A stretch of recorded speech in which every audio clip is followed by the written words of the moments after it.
नमस्कार, मी पंजाब डक हवामान अभ्यासक मुक्काम पोस्ट गुगळी धामणगाव तालुका शिलो जिल्हा परभणी। राज्यामध्ये आता शेतकऱ्याच्या मूग काढणीस आलेलं आहे। तर मूग ज्यांचा काढणीस आलेला आहे त्या शेतकऱ्यासाठी खास करून आनंदाची बातमी।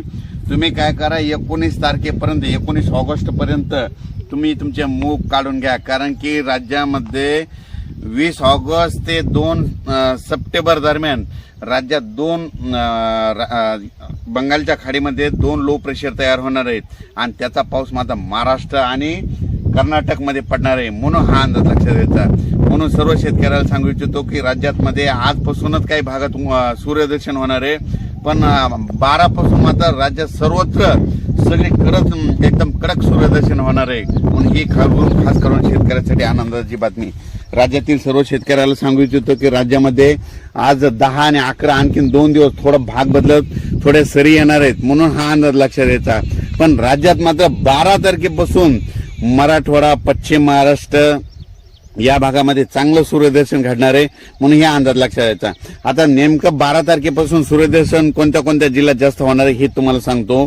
की सांगायचं झालं तर चंद्रपूर, यवतमाळ, नांदेड, हिंगोली, वाशिम, परभणी, त्याच्यानंतर लातूर, बीड, जालना, सोलापूर, उस्मानाबाद, सातारा, सांगली, तसेच पश्चिम महाराष्ट्र, त्याच्यानंतर नगर जिल्हा, त्याच्यानंतर नाशिककर देखील होणार आहे,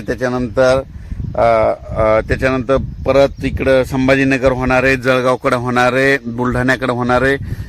पण ह्या जिल्ह्यामध्ये चांगलं सूर्यदर्शन घडणार आहे, म्हणून हा अंदाज लक्षात द्यायचा। बरेच डाळिंब शेतकऱ्याचे फोन आले होते की त्यांना म्हणजे उन्हाची गरज आहे, म्हणजे त्याच्यामुळे त्यांच्यासाठी खास करून डाळिंब शेतकऱ्यासाठी ही खास करून आनंदाची बातमी। त्याच्यानंतर ज्यांचा मूग काढणीस आलेला आहे त्या शेतकऱ्यांचं, कारण की राज्यामधली परिस्थिती बघितली त्यानंतर फेरफटका मारल्याच्या नंतर बऱ्याच शेतकऱ्याचा मूग काढणीस आलेला आहे।